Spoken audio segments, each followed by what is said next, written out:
Hello and welcome to this episode of Hampton Roads Business Live. My name is Rory Graham and I'm your host, and today it's my pleasure to have with us Terrell Wiggins from Lost No More. And you have a very fascinating story. I got a chance to speak with you a day or two ago, and again before this interview. And so why don't we just start off with, before we get into your story, a little bit about your story, but why don't you just tell us what is Lost No More? What is that organization? Well, pretty much it is an association, and it defines itself as being people who have gathered their thoughts, who have overcome certain obstacles that have hindered their individual success and whatever they were going through in life. Me particular was street life, so I would fall under that bracket. Other individuals may have drug addiction problems, and pretty much saying that I am awakened, I'm lost no more. I'm found. Okay. Free. All right. Why don't you tell us just a little bit about your story, because you came from a background of this type where you had challenges, right. And you could tell us a little bit about the background you came from.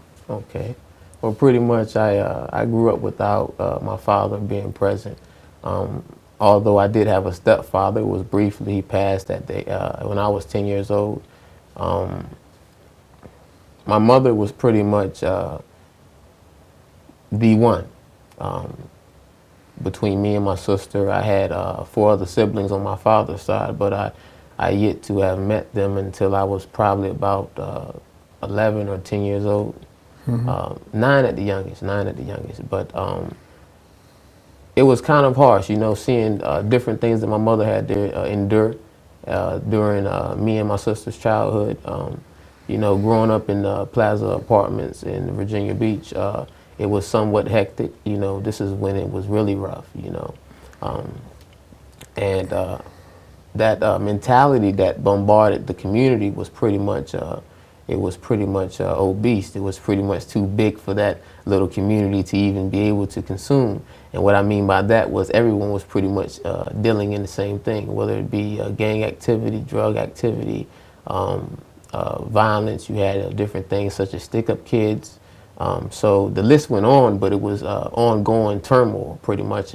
And this was my atmosphere, so it became a part of my psyche, and it kind of intrigued me because at the same time I was into different video games, even though we had the Nintendo and the Sega Genesis, of course, but it still had different, different fighting and action-packed video games that I enjoyed, as well as other movies. So between that and seeing different violent acts go on randomly within the home, continuously within the community, and sometimes at school. And me, myself, I would, become a part of that loophole, join a little street gang at the age of 7, things of that nature, thinking I was doing something, carrying a little switchblade, and pretty much coming up around the age of 9, I started to act out a little bit more. Yet I still had that mentor, my stepfather. He was around, so I honed in on that as much as I could focus on at the time, because I was very unappreciative because of my upbringing. My mother did the best she could by me, but yet and still I did not have that foundation. Plus, what I was around was still not a good atmosphere for any child to be around or be involved in. So after his passing, I got incarcerated for 7 days for assaulting a student in school. And continuously after that, I would become suspended from school, homebound, continuously in court, probation. They're giving me second and third chances over and over again. And I repeatedly just doing the same thing. In the midst of this, it was some 30, 40-year-old men who felt the need to give me narcotics and tell me where to distribute it at, and this was the person you take it to, and this is pretty much how it's done. Young soldier, treating me as if I was their little brother and giving me 40 ounces of Old English and buying me cigarettes and putting money in my pocket and things of that nature, and making me feel as if I was a part of something else that I was not yet ready for, but that they were preparing me for. So this was at the age of 9. So through that, and between the age of 11, I became a full-fledged gang member, got jumped in, and got sent on a few different individual meetings, missions. And pretty much the missions consisted of doing bodily harm to an individual. The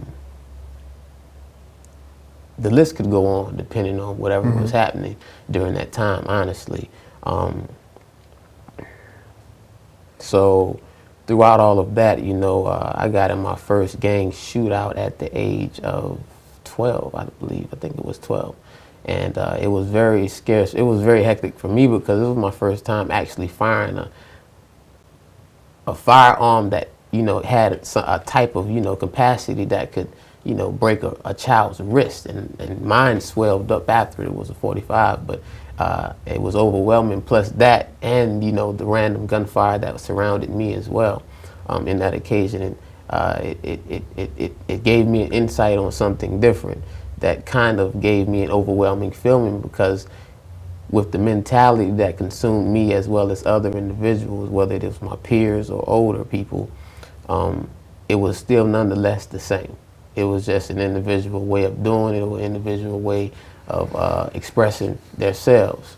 So pretty much my entire childhood from the age 12 until 21, I was continuously incarcerated. And So what broke you free of this? Because I mean, this is very strange to me. I mean, very different world. Right. I mean, I was shooting things too, but I was playing Army. I mean, it was not the same deal at all. But that's what. How do you get out of something like that? How did you get out of it? Let's start there. Well, pretty much you have to gain yourself status, what they call rank. And I did mine the violent way, and the money way as well, yet the violent way was more productive for me, in their eyes as well. And I pretty much became a person of, you know, high regard by the age of 17. So when I became incarcerated and the youth spread alone, you know, I had masses of people that, you know, looked up to me, followed me, and moved off of my every word, as well as other individuals who also had, you know, high regards within their individual sets, if there was any that was a part of, you know, one particular one. You know, everyone collaborated together either way. But pretty much my way of leaving was, you know, an initial meeting. And that meeting consisted of other people who were, you know, higher ranked than me. And the decision was for me to be okay, you know, as far as me not, you know, being inside of that nation, yet I would still have somewhat of a green card. You know, I would not, you know, say I have that much respect, yet people know who I am and what I have contributed to, you know, that violent, you know, activity. My reason for leaving was because I was continuously trying to make my game right. You know, I was studying laws. I was coming up with different ideas of how we can do certain things to not make ourselves look like bad guys, but continuously my dream was deferred because of actions and activities that were taking place within the prison that I was in at the time. And pretty much by the age of 19, I hit the adult spread. And I was around a whole lot more older individuals who was higher ranked than me. And I was letting them know what I was, you know, continuously thinking of, and that that was going to be my best move for me to do things to keep youth out, because a lot of the older individuals would actually teach their children this gang mentality at a young age. And this was the default for me. Mm-hmm. Because now you have corrupted something that was innocent, that you also, brought life to. And I didn't feel it was good at all. I would never want a child to be taught, this type of mentality, just because, and it's bad enough that most people have to go through certain things in life to even see, light at the other end of the tunnel, And for me, I'm glad that I seen it early, yet I still had my walks I had to go through as well, because I still had that trained mentality since childhood.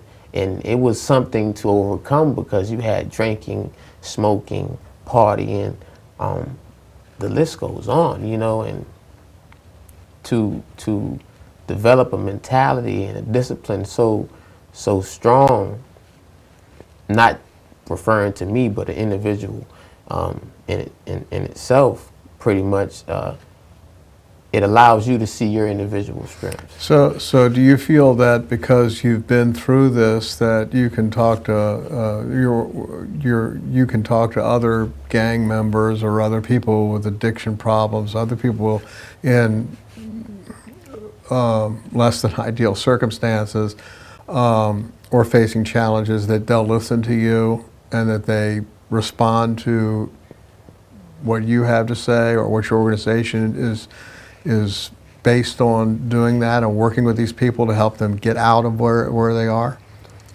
My whole thing with that was making sure that my face was in their faces on a continuous basis. I didn't want to make it as if I had staff and that I would put staff out to do the job for me when I already had an ambition to do it alone, regardless if I had a team with me or not.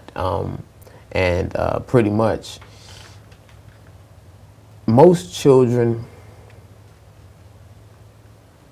are drawn to me because of my interactions and daily dealings with them, whether it be on the first, occasion or a third. Their reaction is pretty much humble and more receptive because of I can actually relate to their individual personalities. Because if I haven't been in that shoe, I have been around that personality.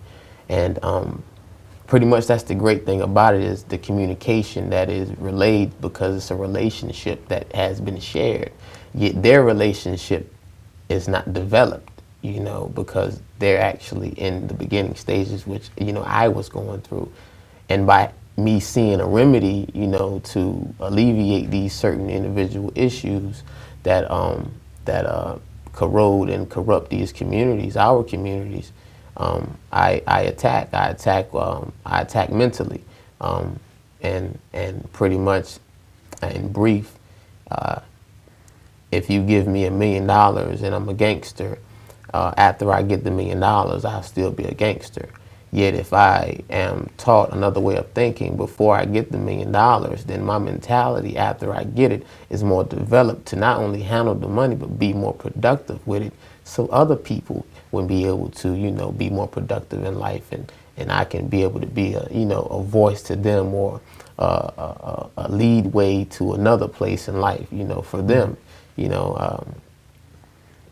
pretty much, yes. So in the different types of things that you deal with, drug abuse, gang Correct. pressure, peer pressure, sexual behavior, all of these types of things, they all compound to influence an individual, or they all play a part in that? Pretty much the peer pressure and things of that nature are somewhat the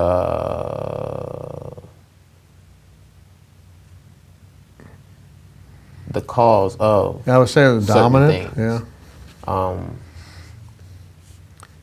And you were talking beforehand, you mentioned movies and video games and music and Right. all of that. That all in a culture, a whole culture plays a part of glorifying, or in my, I've read articles where they said that you're desensitized to it because you're exposed to it. Pretty soon it doesn't shock you anymore. Right. And that's what you find. Right. Well, if you were listening to the Rascal Flatts and you just kept singing that song all day, even after the Rascal Flatts went off and we were together, we're working or doing something, eventually by the end of the day, I would say either a verse or a couple of bars of whatever that you were singing, because unconsciously, you know, I've been around that. And even though I wasn't thinking of what you were saying, I still unconsciously unraveled that out of my cerebellum to say, well, I'm going to say this because this is what I've been hearing all day. So if you look at BET just for 1 month, think about what one day could do. 8 hours of you saying that repetitiously, You know, randomly. I heard, you're absolutely right. I heard a speaker one time say that if you start, you know, the theme song to Gilligan's Island. Now, you may be too young for that. I remember You do? Gilligan. Okay. But if you start the theme song, Yes. there's hardly a person that can't finish it. Right. All right. Now, you didn't sit there and say, I'm going to learn that song. Right. But everybody knows it because of repetition and all. It just becomes, you just know, you just pick it up. Right. So that was a good analogy, because actually what he did is he started saying it and then the audience finished it. Right. You know, so to illustrate the point. So you're absolutely right in that it does play a part. So let's talk about your association. Okay, so what are the goals of the association well, we talked a little bit about the goals, but how are you doing this? How are you hoping to do this? And then we're going to talk about support for the association. Okay, well, pretty much we have different sanctions that we are trying to promote within Lost No More, and I am proud of it because I know that the approach is more effective than many, yet it is not for the benefit of us.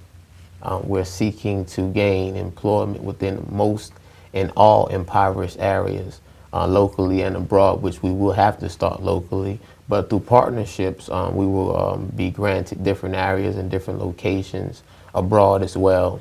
And our focus mainly is to make sure that people are being employed to teach other people the rights and wrongs in life. And that is through the different programs that we will promote, which are community outreach workers who will be inside of the homes. Their main purpose is to deal with the parents and the youth within the homes, you know, and not to monitor their daily activities, but to counsel them. And and these things are totally voluntary, you know, for the parents. You know, it's no type of, you know, forced entry or anything like that. It's not court appointed or something. No, sir, no, not at all. It's for people who we have contacted, you know, over and over, or, you know, one time and they were interested. Our whole thing is uplifting people to the standard. I know what it's like not to know.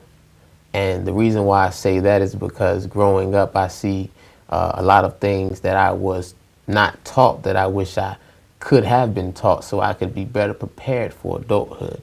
And these are the certain things that we're trying to eradicate, not only the mentality, but the root of why it is consistently coming up.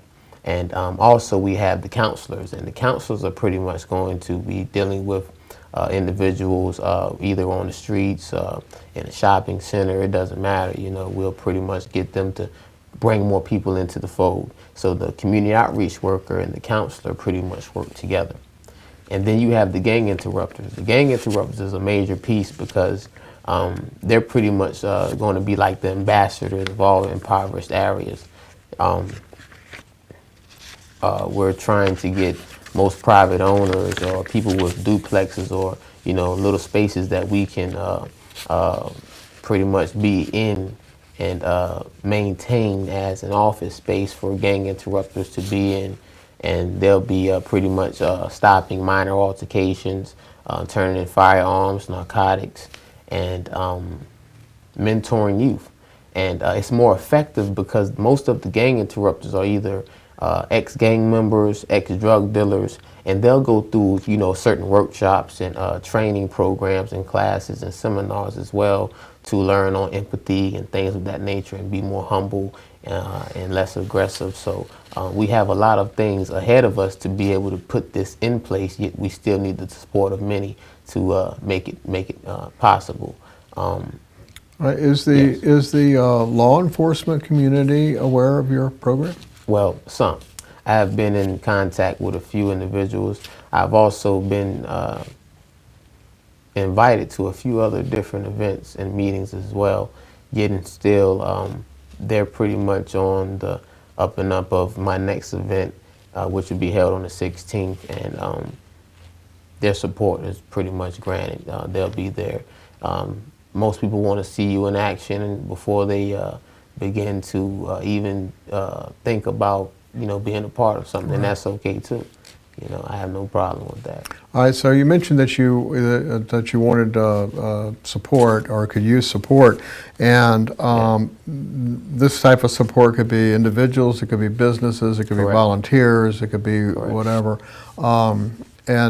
so they can certainly contact you for that, right?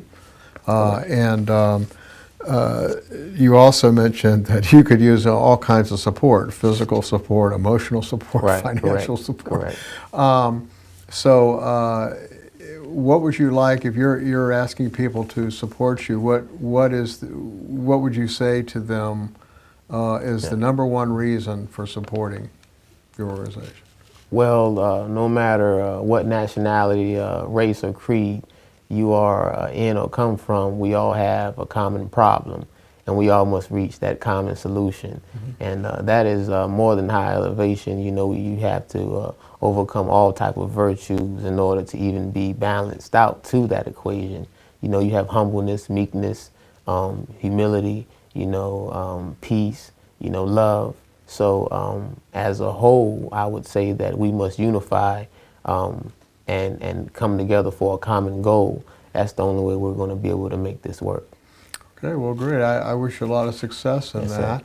And if you find that you have a calling to help a good organization to deal with all sorts of problems, from gang violence to drug addiction and things, or you yourself have been in that life and feel like you could help others, give Terrell a call. His contact information and Lost No More's information is at the end of this video, and it's also on this page. So I thank you for coming by, and it's a very fascinating story, and Yes, I sir. wish you a lot of success. Yes, sir. Thank you so Okay, much. thank you. Thank you.